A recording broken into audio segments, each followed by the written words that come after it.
बिस्मिल्लाहिर्रहमानिर्रहीम। अस्सलाम वालेकुम। खंजीर खिलाने वाला ज़ालिम बादशाह। पुराने ज़माने में बनी इसराइल का एक बादशाह था जो काफिर होने के साथ साथ बहुत ज़ालिम भी था, जो लोगों को खंजीर का गोश्त खाने पर मजबूर करता था और जो आदमी इनकार करता तो इसे सख्त सज़ाएं देता और हलाक करवा देता। फिर इस ज़माने के सबसे बड़े आबिद को बादशाह के पास लाया गया। लोग इस आबिद के मर्तबे और फजीलत से आगाह थे। लोग नहीं चाहते थे कि इस आबिद बुज़ुर्ग को बादशाह की तरफ से कोई तकलीफ़ पहुँचे। चुनांचे एक सिपाही ने आबिद से कहा, अब मुझे एक बकरी का बच्चा ज़िबा करके दे दें।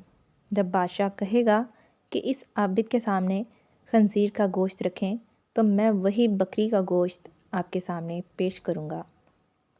बादशाह ये समझेगा कि आपने इसकी ख्वाहिश के मुताबिक खंजीर का गोश्त खा लिया और इस तरह आप भी हलाकत से महफूज रहेंगे। आबिद ने बकरी का बच्चा ज़िबा करके इसका गोश्त सिपाही को दे दिया।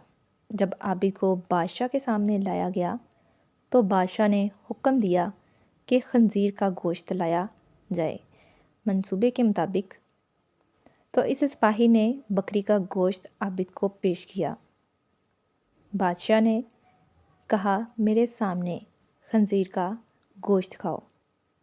आबिद ने कहा, मैं हरगिज़ ना खाऊंगा।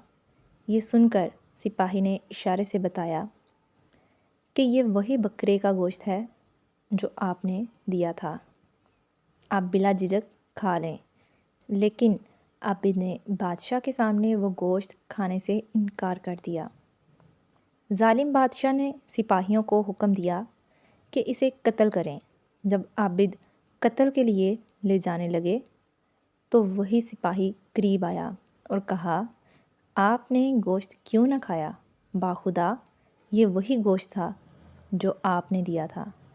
आबिद ने कहा, ऐसी कोई बात नहीं, बल्कि मैं इस बात से डर गया था कि लोग मेरी वजह से फितना में मुब्तला हो जाएंगे, क्योंकि जब भी किसी को खंजीर का गोश्त खाने पर मजबूर किया जाएगा तो लोग कहेंगे कि फ़लाँ आबिद ने भी तो मजबूर होकर हराम गोश्त खा लिया था, लिहाजा हम भी खा लेते हैं। इस तरह लोग मेरी वजह से बहुत बड़े फितने में मुब्तला हो जाएंगे और मैं लोगों के लिए फितना हरगिज़ बनना नहीं चाहूँगा।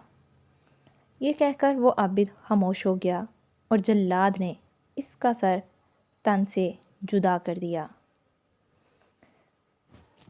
उम्मीद है आपको ये सबक आमूज़ वाक़या पसंद आया होगा। वीडियो अच्छी लगी हो वीडियो को लाइक, शेयर और चैनल को सब्सक्राइब करना मत भूलिए। मिलते हैं नेक्स्ट वीडियो में, तब तक के लिए अल्लाह हाफ़िज़।